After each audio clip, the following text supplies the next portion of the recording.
nagu ütles Ron Simmons, kurat! Seda oleksid Vene sõdurid karjunud. Ainult et seekord põhjustas probleeme teistsugune tamm. See tamm takistas vee voolamist Belgorodi veehoidlasse. Mis ongi tammi ülesanne? Ukraina märkas seda ja neil tekkis üks idee. Löö paisu pihta ja sauhad venelased minema. Just nii Ukraina tegigi. Droonirünnak muutis Vene tammi hiiglaslikuks relvaks ning sellest tekkinud üleujutus on toonud Putinile ja tema kaaslastele tõsiseid probleeme. 20. juulil avaldas Pepel, Belgorodi Telegrami kanal selle uudise. Ukraina oli just korraldanud laastava droonirünnaku, mis põhjustas tõsiseid kahjustusi Belgorodi Šebekinski rajoonis asuvale tammile. Tamm asub Belgorodi peamisel veehoidlal ning tundub, et Ukraina sihtis seda 19. juulil. Ja see pole veel kõik. Nagu sama kanal teatas. Tamme täitmise ja taastamise jõupingutusi takistavad veelgi droonid, mis jätkavad tammi enda ründamist, samuti personaali ja masinad, kes sellele lähenevad. Teisisõnu, Ukraina rünnakud pole lõppenud. Nende droonid on teinud suurema osa kahjust, mida nad soovivad tekitada. Järgmisena on päevakorras takistada Venemaad parandustöid tegemast ja rünnata kõiki sõjaväelasi, kes liiga lähedale satuvad. Ukraina soovib, et vesi jätkaks voolamist ja nagu te varsti teada saate, on vesi Venemaa jaoks juba muutumas suureks probleemiks. Aga kõigepealt kahjustused. Medusa teatab, et umbes 30 meetri pikkune tammi ülevoolu osa on droonirünnaku tõttu kahjustatud ja vesi voolab sealt läbi murrettekitava kiirusega. Ülevoolud on ohutusrajatised, mis on ehitatud kas tammi osana või selle kõrvale ning mille eesmärk on juhtida üleliigne vesi ohutult veehoidlast eemale, kui veehoidla on täis saanud. Oluline on siin kontroll. Vesi voolab endiselt üle, ümber või läbi tammi, kuid seda juhitakse nii, et see ei tekitaks mingeid probleeme. Belgorodi tamm on sisuliselt kaotanud ühe oma ülevoolu kanalitest, mis tähendab, et vesi, mida see pidi kontrollima, ei suunata enam sinna, kuhu vaja. Lisaks sellele näib Ukraina olevat tabanud otseselt ka tammi harjal kulgevat teed. Tee hävitamine ise üleujutust muidugi ei põhjusta, kuid see teeb Vene remondimeeskondadel palju raskemaks kahjustatud ülevooluni jõudmise. Nad peavad teest mööda minema, et jõuda sinna, kuhu vaja. See pole sugugi lihtne ülesanne, arvestades, et tammi hari on üsna kitsas. Me mainisime ka järelrünnakuid. AA 21. juuli raportist selgub, et pärast peamist rünnakut saadetud droonid kahjustavad Belgorodi tammi veelgi. Tabamuuse on saanud ka hüdraulikaseadmed, mis on põhjustanud veelgi suurema kontrollimatu vee väljavoolu, lisaks sellele, mille põhjustas ülevoolu hävitamine. Hoiatust kõlavad nüüd Belgorodis. Võimud hoiatavad, et kui rünnakud jätkuvad, võib tammi veelgi tõsisem purunemine aset leida, mis võib üle ujutada mitu asulat ja põhjustada tuhandete inimeste evakueerimise. See on juba üsna lähedal juhtumisele. Militarni annab rohkem üksikasju, märkides, et esmane veetõus on jõudnud Nežagoli jõkke, mis voolab Šebekino kõrval. Kiiresti täitudes nii palju, et jõgi on kallastelt välja tunginud. Selle jõe kallastel asuvad taristu ja hooned on juba üleujutuse alla jääma hakanud. Ja olukord võib veelgi halveneda, kui Ukraina jätkab rünnakut. Lähedal asuvas Bezliadovkas, mis asub selle jõe alamjooksul, oleme samuti näinud veetaseme tõusu. Ja Popadi tänaval, selles piirkonnas, teatavad elanikud järve tekkimisest, mis teeb sõidukite ja jalakäijate läbipääsu äärmiselt raskeks. Belgorodi elanikud peaksid selle üleujutusega juba harjunud olema. See on nendega varemgi juhtunud. Juba. 2025 aasta oktoobris korraldas Ukraina sarnase droonirünnaku, sihtides sama Belgorodi tammi, mida tabati ka 19. juulil. Me nägime toona sarnast strateegiat. Esialgne droonirünnak põhjustas tammi purunemise, mille tagajärjel jõgi tõusis. Ukraina jätkas seejärel täiendavate rünnakutega, et takistada remonditöid ja suunata rohkem kontrollimatut vett ümbritsevatesse piirkondadesse. Ukraina mehitamata süsteemide vägede ülem Robert Provdi kinnitas, milline Ukraina üksus rünnaku läbi viis ja mainis osa tekitatud kahjust.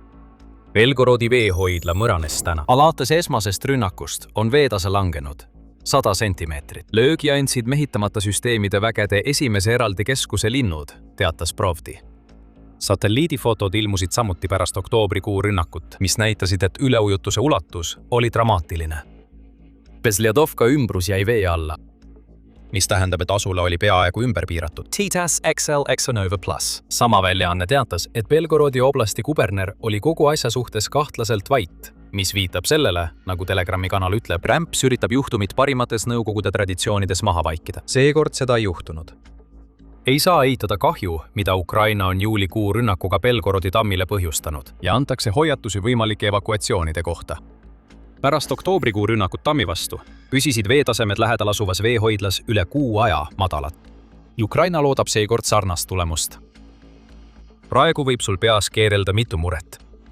Tundub, et Ukraina on rünnanud sihtmärki, mida paljud peaksid tsiviilobjektiks.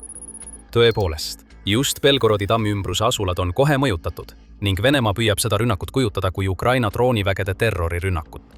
Ukraina vastaks nendele muredele 2 punktiga. See on kättemaks ning Belgorodi tammel on suurem sõjaline tähtsus, kui paljud arvavad. Kättemaksu osas pole Venemaale tammide hävitamine võõras, kui ta arvab, et see võib Ukrainat mingil moel kahjustada. Võime minna lausa tagasi sissetungi algusesse, et näha, et 2022. aasta septembris Vene raketid tabasid veehoidla tammi Ukraina lõunaosas asuvas Krõvõi rihis. Ukraina president Volodõmõr Zelenskõi nimetas seda rünnakut terroriaktiks, märgides, et sellel tammil polnud mingit sõjalist väärtust. mis tähendab, et Venemaal polnud selle alustamiseks mingit õigustust. See ei kehti Belgorodi tammi kohta, nagu te varsti avastate. Peaaegu aasta hiljem, 2023, aasta juunis, hävitati Kahovka hüdroelektrijaam Hersonis. See tamm, mis on üks 6 Dnipro jõel asuvast tammist, paisutas üles nii suure veehoidla, et kohalikud kutsuvad seda Kahovka mereks, sest see on nii suur, et mõnes kohas ei näe teist kallast. See rünnak oli veidi keerulisem kui varasem rünnak tammile. NATO ja Ukraina süüdistasid Venemaa tammi hävitamises, samal ajal kui Venemaa väitis, et kahju põhjustas Ukraina rünnak, teatas BBC tol ajal. Viimane tundub ebatõenäoline. See tähendaks mitte ainult seda, et Ukraina ründas omaenda taristut, vaid see oleks ka seadnud tuhanded nende enda inimesed ohtu. Lisaks oli tamm spetsiaalselt ehitatud selleks, et taluda tugevat lööki väljastpoolt, ütleb BBC. Seetõttu oli selle täielik hävimine tõenäolisemalt põhjustatud sisemisest plahvatusest.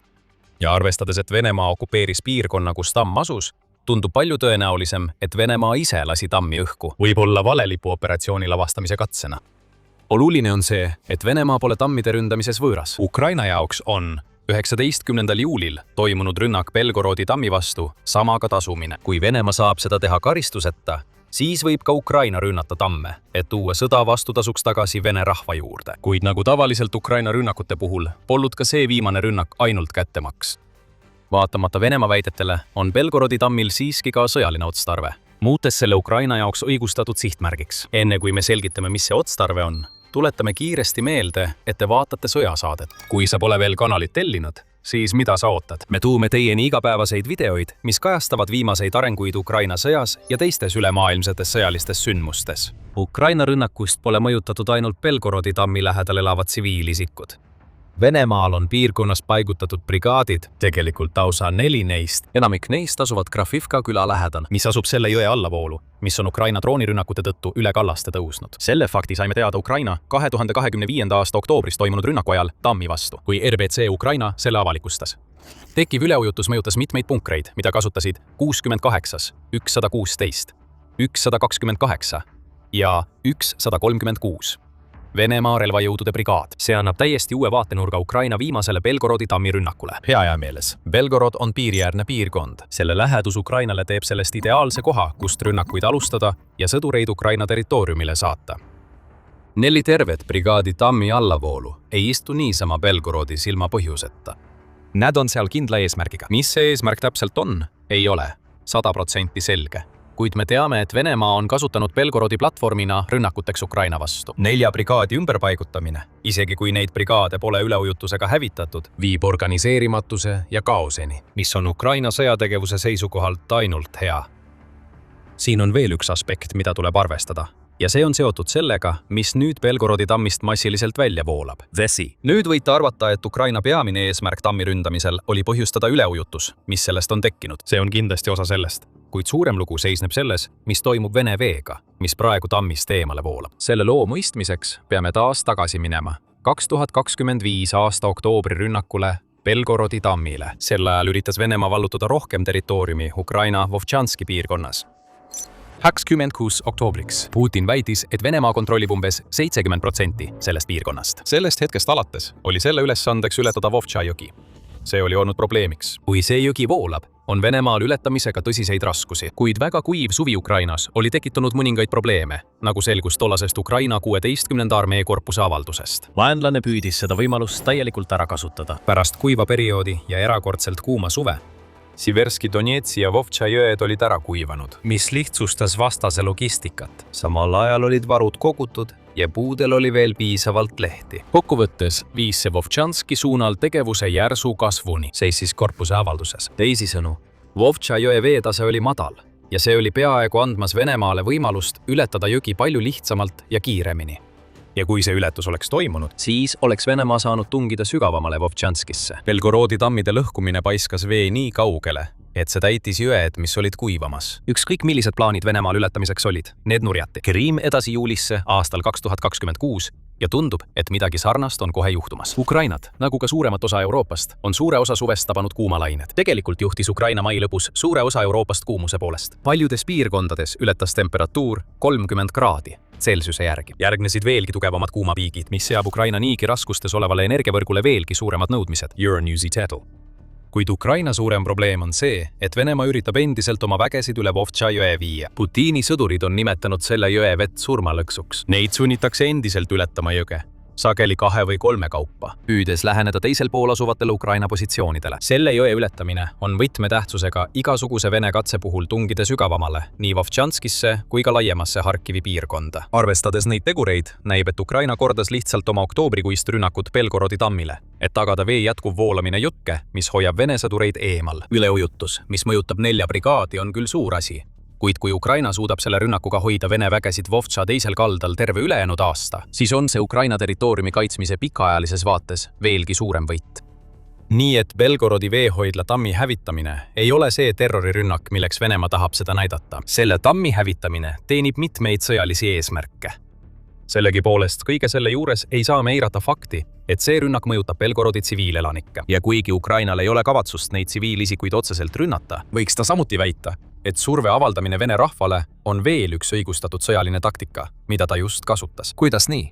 Belgorodi rünnakute psühholoogiline mõju piirkonna inimestele suurendab survet Putinile, et ta lõpetaks oma sissetungi Ukrainasse. Võib öelda, et Belgorodi inimesed on Putini näiliselt lõputus sõjajanu tõttu rohkem väsinud kui enamik teisi. Elades piiriäärses piirkonnas on nad aastaid pidanud taluma, kuidas Ukraina toob sõja nende koduuksele tagasi. 2 korral, aastatel 2023 ja 2024, sisenesid Ukraina väed Belgorodi oblastis asuvasse Kozinka külla, mis viis selleni, et osa sellest külast hävis lahingutes. Linnas, mis annab oblastile nime, on püstitatud pommivarjendid, oluliste hoonete kohale on paigaldatud droonivastased võrgud ja isegi bussipeatustes on barrikaadid. Kõik need peaksid olema ajutised, kuid üha enam tunduvad need püsivad olevat. Märgid sellest, et sõda, mille Putin alustas, ei ole sugugi nii ühepoolne, nagu ta väitis. Isegi praegu peavad Belgorodi elanikud endiselt kannatama Putini sõja tõttu. 7. juulil teatas New Voice of Ukraine, et veepuudus ja elektrikatkestused olid tingitud öisest rünnakust, mis põhjustas mitu tulekahju Belgorodi liineri peamiste gaasitorustike tootmise juhtimises. Sellised juhtumid muutuvad Belgorodi tsiviilelanike jaoks igapäevaseks ning paljud suhtuvad Ukraina viimasesse tammi purustamise rünnakusse nii tülpimuse kui ka pahameelega.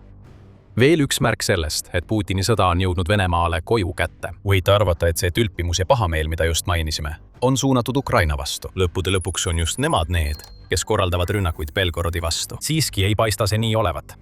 Belgorodi sõjast väsinud elanikud on lihtsalt kogu sõjast tüdinud ja paljud on Putini peale palju vihasemad kui Ukraina peale. Sellele on märke kõikjal. 28. jaanuari raportis avaldas The Economist, et kohalik uudisteportaal nimega Phoner viis läbi küsitluse, kus Belgorodi elanikelt küsiti erinevaid küsimusi Putini sõja kohta. Umbes 25% ütles, et nad olid laastatud ja pettunud, et see üldse juhtus. Sarnane arv inimesi väitis, et sõda on nende elu ootele pannud. Kuid kõige silmi avavam tulemus tuli küsimusest, kas vastajad olid andnud abi sõjas osalevatele venelastele. Ainult 6% ütles, et nad olid seda teinud, mis näitab, et paljud Belgorodi elanikud ei toetanud sõda algusest peale ja võib-olla peavad isegi seda, mida Ukraina teeb, vajalikuks kurjuseks, et konflikt lõpetada. Võime minna tagasi ka 2023. aasta maikuusse ja huvitava Newsweeki raporti juurde. Väljanne kajastas Anton Gerašenko kommentaare, kes oli tol ajal Ukraina siseministri asetäitja. Gerašenko väitis, et Venemaa Vabaduse Leegioni liikmed, mis on Vene kodanikest koosnev paramilitaarne rühm, kes võitlevad Putini vastu, olid talle öelnud,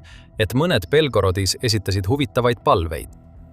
Meile pöördusid isegi Belgorodi elanikud palvega korraldada piirkonnas rahuvalveoperatsioon, sest loomulikult nad on väsinud pommitamisest, ütles Legiooni liige. See tähendab, et elanikud palusid rühmal, kes on aktiivselt Ukraina poolt, teha kõik, mis nende võimuses, sealhulgas siseneda Belgorodi territooriumile, et proovida võitlust lõpetada. Sisuliselt Ukraina toetajate sõbralik sissetung. See ei juhtunud kunagi, kuid see kõik heidab Ukraina Belgorodi rünnakutele huvitava uue valguse. Venemaa tahab kujutada Ukrainat agressorina, kuid tundub, et toetus niinimetatud sõjalisele erioperatsioonile Belgorodis on palju madalam, kui Kreml tahaks uskuda. Paljud piirkonna elanikud tunnevad, et Venemaa on nad hüljanud, jättes nad Ukraina rünnakute alla, kuna Belgorodil on selge sõjaline tähtsus ja see on piiriala, mis teeb sellest lihtsama sihtmärgi kui enamik teisi. Ukraina on sellest faktist väga teadlik. Kyiv Post teatab, et Pravda ise on viidanud Ukraina strateegiatele, mis hõlmavad Vene rahva viha õhutamist, et avaldada Putinile survet. Pravda ütles, et ta soovib suurendada negatiivseid meeleolusid Venemaal, mis võiksid potentsiaalselt tõsta pingeid selleni, et riigis tekib hävitav protsess. See negatiivne meeleolu näib kasvavat mitte ainult Belgorodis, vaid kogu Venemaal. 1. juuli raportis teatas TVP World, et Ukrainas asuv Venemaa konfliktoloogia ja analüüsi instituut viis läbi telefoniküsitluse 1600 Venemaa vastaja seas. 81% neist ütlesid, et toetaksid sõja lõpetamist juba homme, kui selline võimalus oleks olemas. Ja 58% ütlesid, et sõja lõpetamine peaks olema Putini peamine prioriteet, mis võimaldaks tal keskenduda Venemaa finantsolukorra parandamisele.